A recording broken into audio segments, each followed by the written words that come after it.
This is the Good Neighbor Podcast, the place where local businesses and neighbors come together. Here's your host, Rachel Fife. Well, welcome to the Good Neighbor Podcast. Now, if you're looking for the ultimate destination for a transformative fitness experience, where movement is life and where you'll discover your true potential with a unique approach to training, well, look no further. Today, I have the pleasure of introducing your good neighbor, Daniel Crimo, with VNTR Fitness. Dan, how is it going? I'm doing great. Today's great. Good, good. Well, we're excited to learn about your fitness and your approach. So tell us about your company. Well, my company was, I founded in 2017. And I was a trainer since I was like 20 years old, and I opened it when I was 27. So I've been training for 7 years. And yeah, I opened it here in Rancho Santa Margarita. I started really small, and the first year was really difficult for me to get it going because my dad died a week after I opened the gym. And I couldn't go back to Brazil. I'm from Brazil, so my dad was in Brazil, and I couldn't do that. So it was a really rough year. But then I managed to do well. The gym was doing really well, and then we got hit with COVID. 2020 was COVID, and then ended up surviving COVID. I tried to do as much as I could and evolve and do workout outside. I did a lot of workouts over the Zoom, and the gym survived. I'm very happy that we actually past that craziness. Now we're here. It's been 8 years with the gym. We expanded it to the next door neighbor. So we're a big gym now. And I have about 286 people in the gym, members. And yeah, so far it's been a great journey. I love it. Wonderful. Well, how did you get into this business? I got into business because when I moved to America in 2006, I was a big gamer. When I moved here, I was 16 years old. And then I left my family, came here. My dad told me to come to America, and I went to high school, and I've always been a big gamer. I was playing games every day. I was actually a really good gamer. Like, I was a sponsor by computer companies. And when I came here and I was alone, growing without my parents, I kind of had to, my dad almost did it for a purpose, so I can stop the gaming. And then I needed to find a new hobby. And then I got into sports. I played football in high school. And then when I went to college, I played soccer. And then I got into fitness. I started working out because I was kind of skinny. And then the working out made me gain weight and kind of got more confident with myself. And then I fell in love with it. I fell in love with kind of like helping others achieve the same thing what I achieved. Like I felt better with myself. I like being strong. I like doing something that's challenging. And because of that, I got into the fitness world and started training people, personal training, group training. And then when I hit 27, I was like, okay, what can I do? Am I continue to do this? But then I decided to open a gym. So I looking to open a gym, and then I came up with a gym, and I started at OC Fit. The gym used to call OC Fit because I did it with a partner. So I had a partner.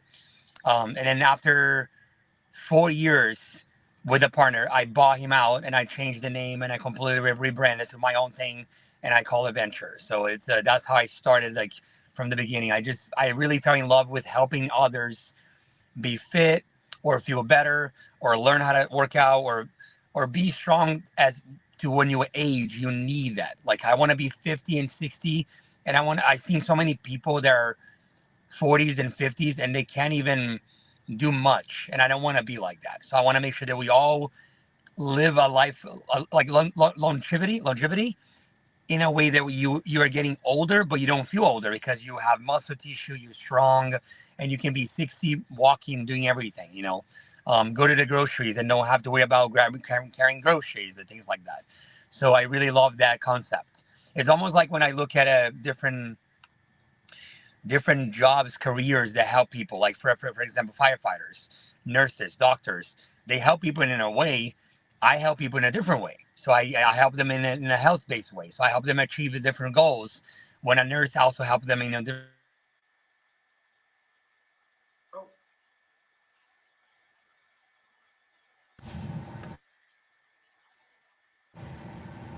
I lost you there.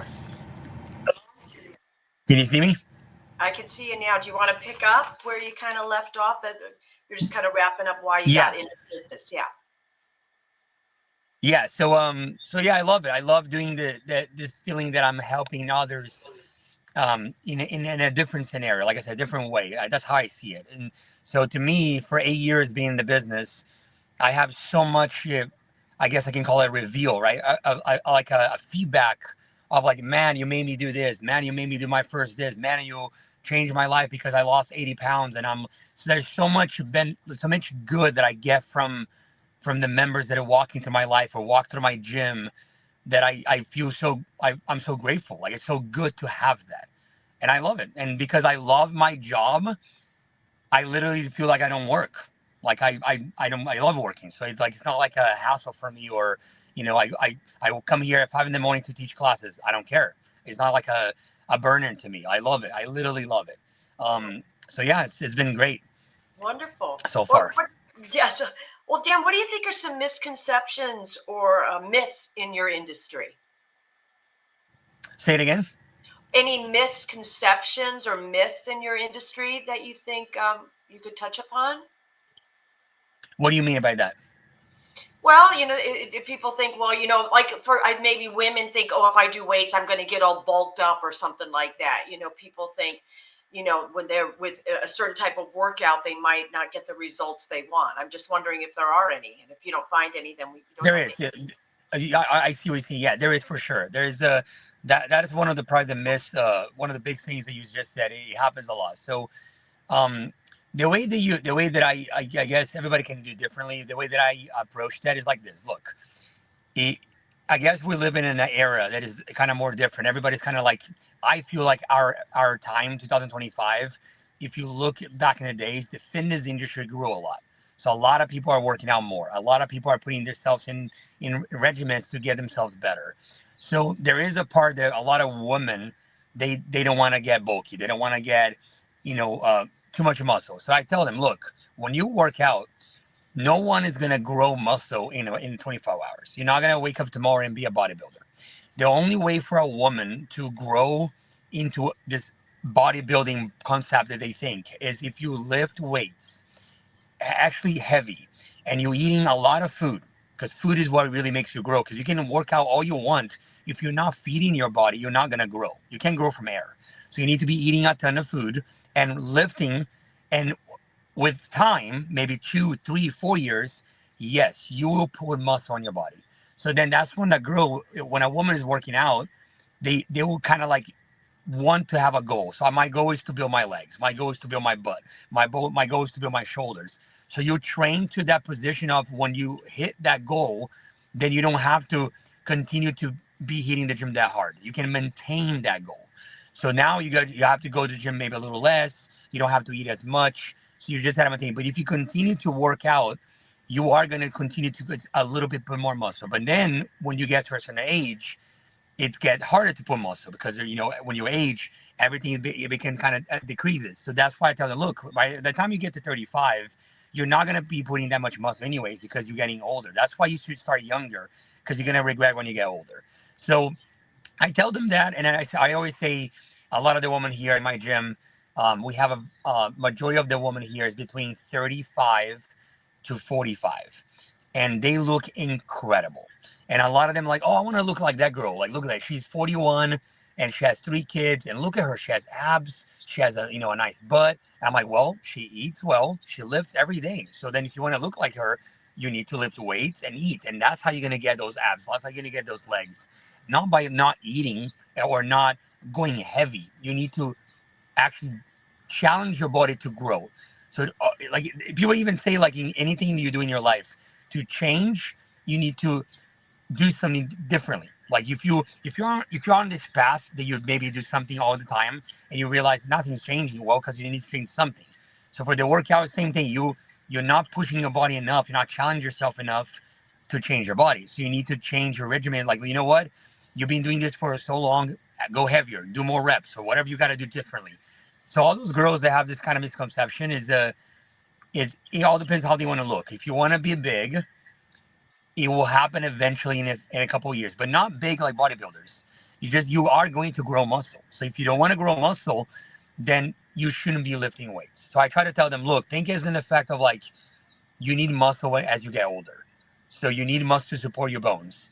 So you're not going to wake up tomorrow bodybuilder, but you're actually going to start defining your legs. In about 2 years from now, you're going to look back and like, wow, my legs have definition. My butt is bigger. My arms are like, my shoulders are all lean out. Why is that? Because you've been lifting weights. And a lot of the women now that I'm noticing, they used to do a lot of cardio. They used to do a lot of running and cardio. And then they never had definition. They want definition. I like the only way to get it is by lifting weights. And a lot of people, I feel like they're learning that. They're realizing that weight is not so bad. But it's true. I'm not going to lie. If you do eat a lot of food and you do train hard and you do that for 4 years, you are going to you can put a lot of muscle. So you just got to watch out then. And once you kind of reach your goal, you just got to maneuver your food and how much you're training so you don't grow as much as you don't want to. But if you're training and eating, you will grow. It's how it works.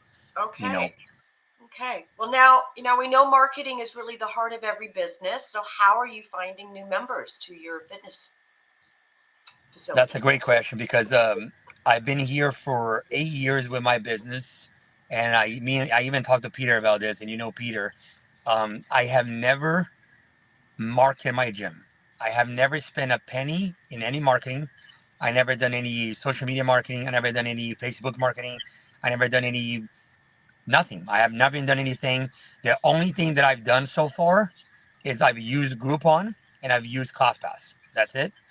And every member that I have through my door, it's majority, I would say 80%. If I look at my little ebooks thing, it's about 80% word of mouth. So people come in, they have a great experience, they love it so much, and they tell their friends who come in, they tell their friends, and it just be a snowball.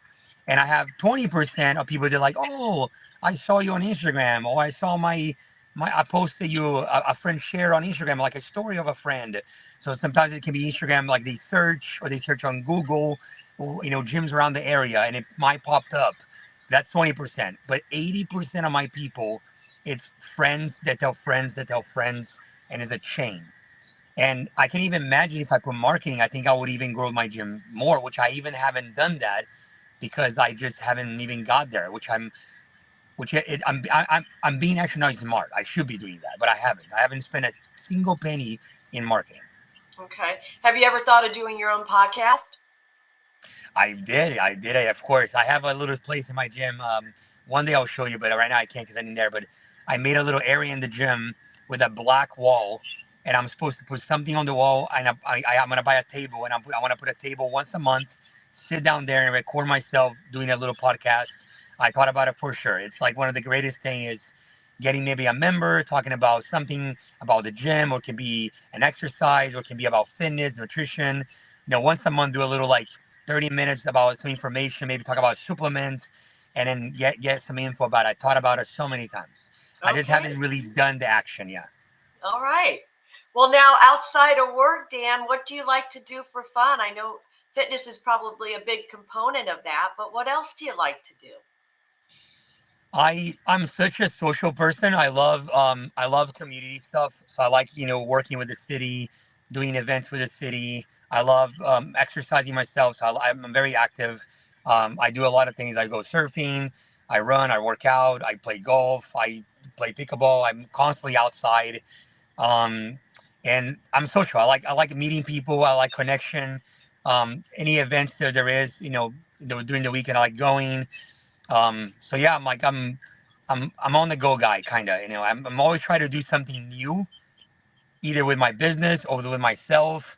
So sometimes I feel like I even get myself overwhelmed with so much.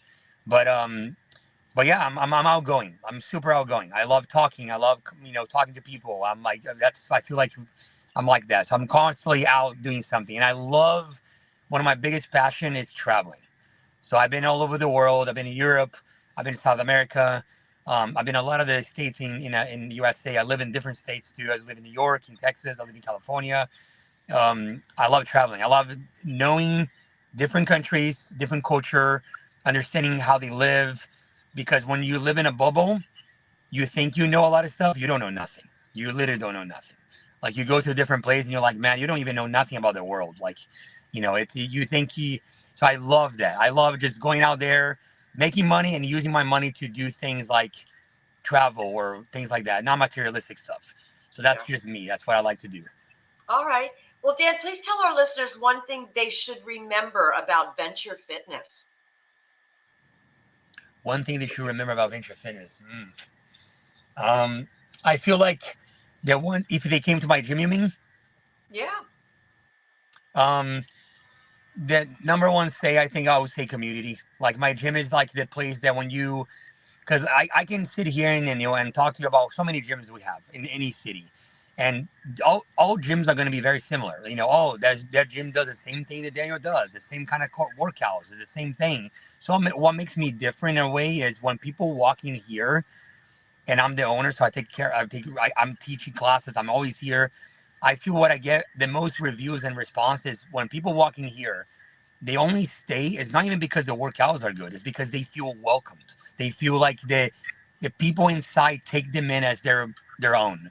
And the community I created with everybody else with me, which that's all of them. It's what I think it makes what they remember the most. It's like, man, that gym was so good because the people, it's not that, like I said, the workouts. It's the people. I got so many friends in there. They do so much together. It's a community. They hang out. It's what I think they'll the most remember. What we are known for. It's the community. So many people that come here, they tell me, "Oh, I've been to a different gym. I've been there for 2 months. The coach doesn't even know my name. Like they don't even know my name. So I know everybody's name. I literally constantly text my members. I say, hey, how you been? Are you feeling good? And that's one of the problems with me too. I literally have 200 texts a day because I text a lot of people. So I keep in check with them. I check on them. If a member doesn't show up for 5 days, I actually text them and say, hey, everything okay? Are you good? Especially if they're a little older too, I get concerned. Are you okay? Everything's okay. So I'm always on top. I try. But yeah, I feel like that's the thing to remember is we are so united. That is what makes the gym is the community, the vibe, the atmosphere inside. Wonderful. Yeah. Well, how can our listeners learn more about Venture Fitness? I guess how they can learn more when the website will be up, they can learn through the website, Instagram or coming here and joining the gym. But the only way to really learn more about the gym is by coming and trying, it's by doing it. Right. All right. Yeah. Well, Dan, I really appreciate you being on the show. And gosh, we wish you and your business really all the best moving forward.